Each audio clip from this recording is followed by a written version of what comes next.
hebatnya koperasi Baitul Qirot Baburayan ini hanya satu-satunya koperasi di Indonesia yang bisa menjual kopinya langsung ke Starbucks.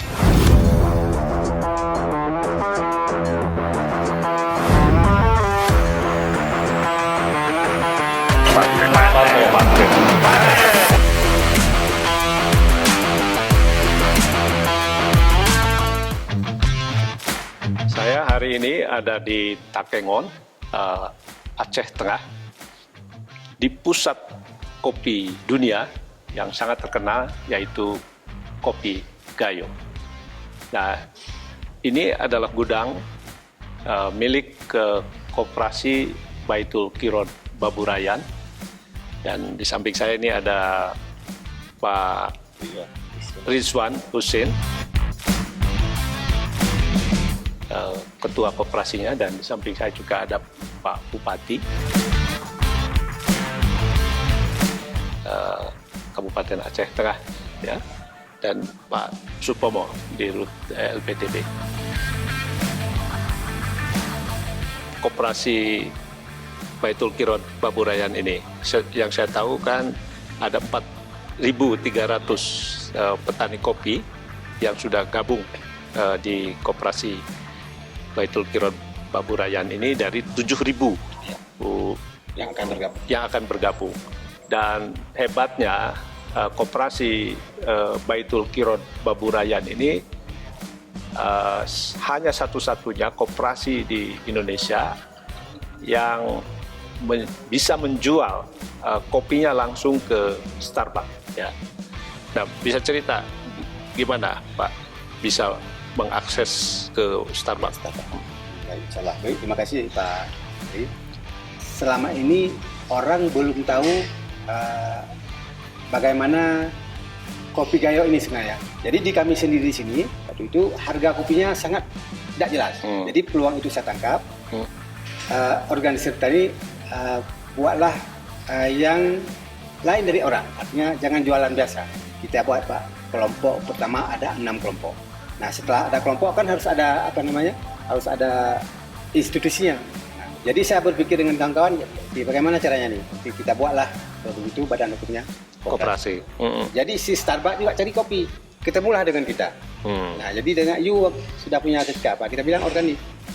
Kami punya sertifikat kopi praktis khusus untuk saya, mau nggak?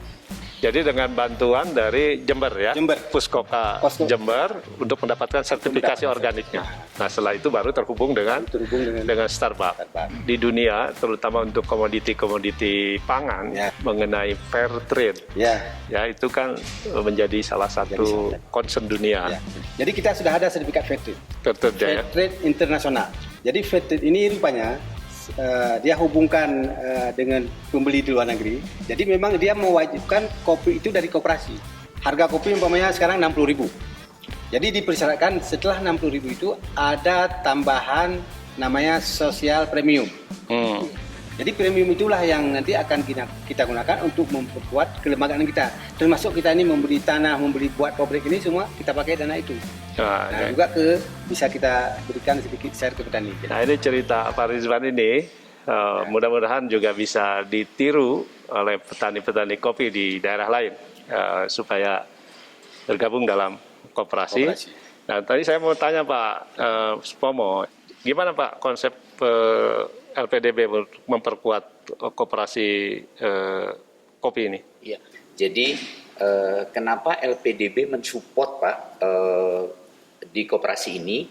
Karena memang di tahun 2000 kemarin saat pandemi kita memberikan support sesuai dengan skema bahwa pemulihan ekonomi nasional Pak.